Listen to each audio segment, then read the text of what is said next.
Hi, I'm Dr. Robin Perry-Braun. I want to share something today, especially for those of you on TikTok. This is a very serious issue, and I want to share it with as much compassion as I can. But I see a lot of videos on TikTok of women my age, younger, pretty much any age, who are essentially looking for attention. Asking for, does anyone date me? I'm a good cook. I love to travel, kind of like looking for attention basically is what you're doing. And some of y'all have thousands of hits and none of them are necessarily inappropriate. It's still, I'll be your friend, I'll date you, you're beautiful. And so while all of this seems harmless, I want to back up and say that I am an expert in sex addiction. And one thing you should know is that the porn industry is a $150 billion a year industry. And that covers all gamuts from soft porn to snuff porn. And there is basically consumers at this level. And so while some of this seems harmless, let me kind of talk about what it's doing on a couple levels. One, you get a dopamine hit when you get that kind of attention. Oh, you're beautiful, I would date you. There's a guy out there for you. So you've got the women really enjoying the attention they're getting, and they may not be dressed inappropriately. Some are wearing booty shorts with their butts hanging out. Some have their cleavage showing. So there's all kinds of things that are getting attention.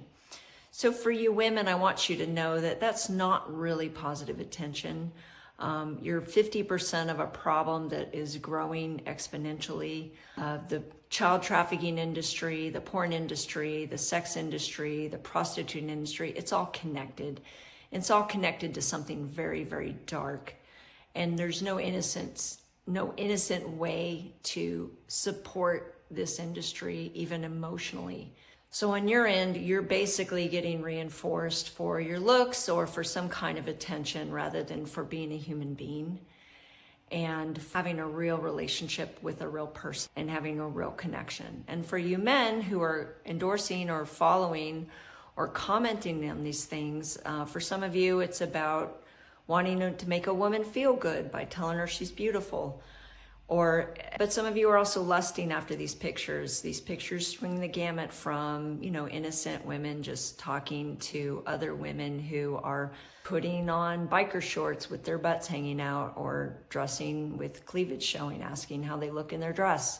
And so essentially what you're doing, you're also getting a dopamine hit from following these, whether it's lust or just voyeurism is basically what it is. And either side of this equation is what we call objectification, which is that you are not a real person. It's a two-dimensional thing and you're just getting a good feeling out of it. And that really is what happens in the porn industry. Unfortunately, it's also very demonic and dark, and it opens doors into your own life that aren't really for your highest good. So I really just encourage you women to stop posting these videos. And for you men, it's endorsing this intimacy disorder as well that says, I may not feel, if someone actually were to get to know me as a real person, they wouldn't like me.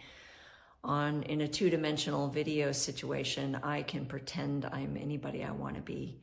So I just felt really called to post some of these videos as a sex addict expert. The sex addiction rate is exponential, and it is one of the most destructive forces in the area of relationships, and it really facilitates a lack of intimacy, trust, vulnerability, and real connection that God wants us to have.